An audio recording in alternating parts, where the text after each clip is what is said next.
वो बदल चुकी है।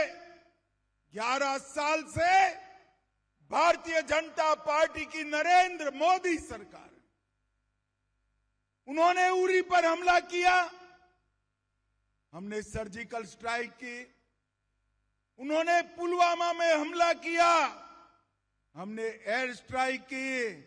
और उन्होंने पहलगांव में हमला किया, ऑपरेशन सिंदूर कर कर उनके मुख्य ठिकानों को जमीन में मिलाने का काम।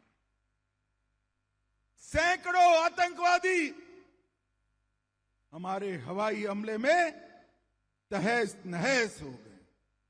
और भाइयों और बहनों, ऑपरेशन सिंदूर ने हमेशा के लिए पूरी दुनिया, न केवल पाकिस्तान, पूरी दुनिया में एक संदेश भेजा है कि भारत की सेना, भारत की जनता और भारत की सीमा इसके साथ छेड़खानी नहीं करते, वरना नतीजे भुगतने पड़ते हैं, नतीजे भुगतने।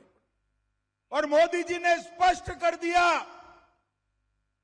कि हमारे निर्दोष नागरिकों पर अगर कोई हमला करता है तो गोली का जवाब गोले से दिया जाएगा, उसको माकूल जवाब दिया जाएगा। 7 मई को 1:04 पर 9 आतंकवादी स्थानों को 22 मिनट में नष्ट कर कर उनके हेडक्वार्टर को भी उड़ाने का काम वीर भारतीय सेना ने किया। 8 तारीख को पाकिस्तान ने ड्रोन और मिसाइल से हमले किए, मगर हमारी एयर डिफेंस सिस्टम इतनी पुख्ता थी, एक भी मिसाइल से, एक भी ड्रोन भारत की जमीन को छू नहीं पाया, हवा में ही समाप्त कर।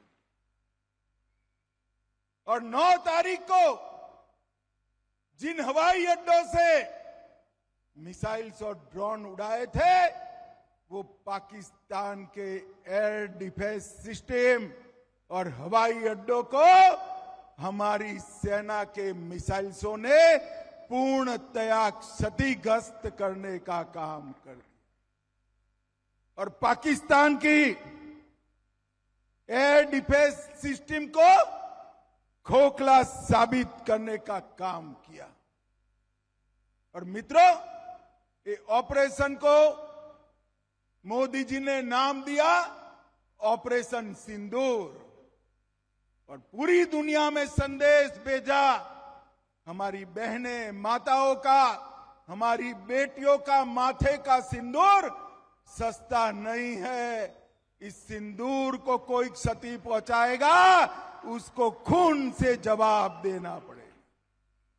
और ऑपरेशन सिंदूर ने फिर से एक बार भारत की अपनी सीमाओं की रक्षा की प्रतिबद्धता को पूरी दुनिया के सामने उजागर किया।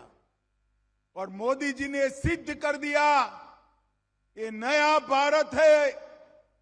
2047 में हमें विकसित भारत तो बनना है, पर ऐसा भारत भी बनाना है जिसके सामने कोई आंख उठाकर देख न पाए, ऐसे भारत की रचना करें।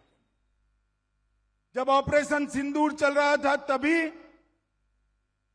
एक ऑपरेशन ब्लैक फॉरेस्ट भी चल रहा था। छत्तीसगढ़ में 5000 फुट ऊंची पहाड़ी पर नक्सलवादियों के अड्डों को हमारी सीआरपीएफ, छत्तीसगढ़ पुलिस और बीएसएफ ने मिलकर ध्वस्त कर दिया। 31 नक्सली मारे गए, और उसके बाद अब तक और 36 नक्सली मारे गए।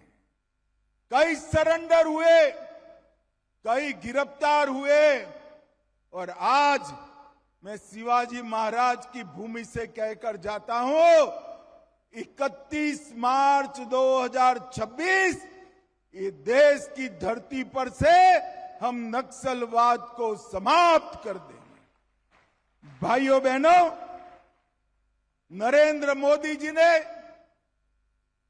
सिंधु जल समझौता भी रद्द कर दिया, जो जवाहरलाल जी कर गए थे। मोदी जी ने स्पष्ट कर दिया, खून और पानी एक साथ नहीं बहेंगे। पाकिस्तान के सारे व्यापार के दरवाजे भी बंद कर दिए। ट्रेड और टेरर एक साथ नहीं चलेंगे। और उनको कहा कि अब की बार अगर हिमाकत की तो जवाब ऐसा मिलेगा जो आपकी पुश्ते याद करेगी, पुश्ते याद करेगी। भाइयों बहनों, जब ऑपरेशन सिंदूर के बाद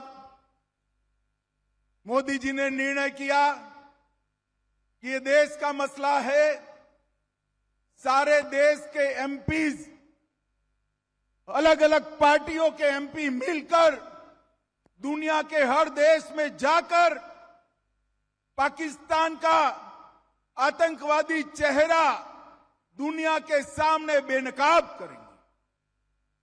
सर्वदलीय प्रतिनिधिमंडल बने तो उद्धव सेना के एक प्रमुख नेता ने कहा, ये किसकी बारात जा रही? मुझे मालूम नहीं होता ये उद्धव सेना को क्या हो गया है। ये बाला साहब की पार्टी हुआ करती थी एक जमाने में। आज बाला साहब होते तो ऑपरेशन सिंदूर के लिए मोदी जी को गले लगा लेते, गले लगा लेते। और ये उद्धव सेना सर्वदलीय प्रतिनिधिमंडल जिसमें उनके भी मेंबर गए हैं, उसको बारात कहने का काम करती है। भाइयों बहनों, मराठावाड़ में देवेंद्र जी ने एक बहुत बड़ा कार्यक्रम शुरू किया था। यहां के हमेशा अकालग्रस्त इलाके को पानी से लबोलब करने का। और 2019 में 40,000 करोड़ की लागत से मराठावाड़ वाटर ग्रिड प्रोजेक्ट चालू किए।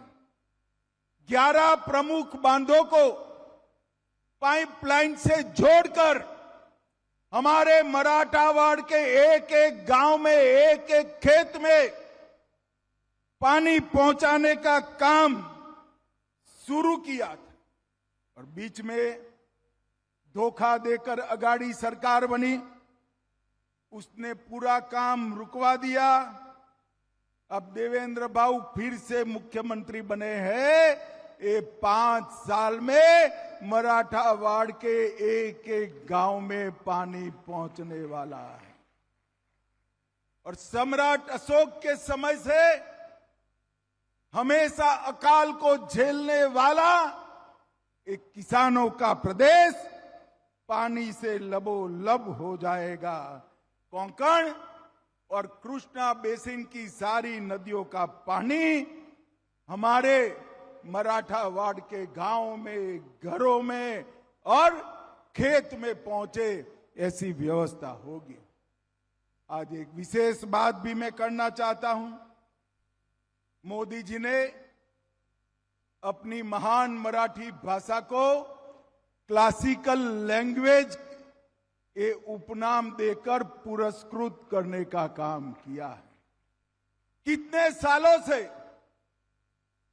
मराठी भाषा को क्लासिकल लैंग्वेज का दर्जा देने की मांग थी।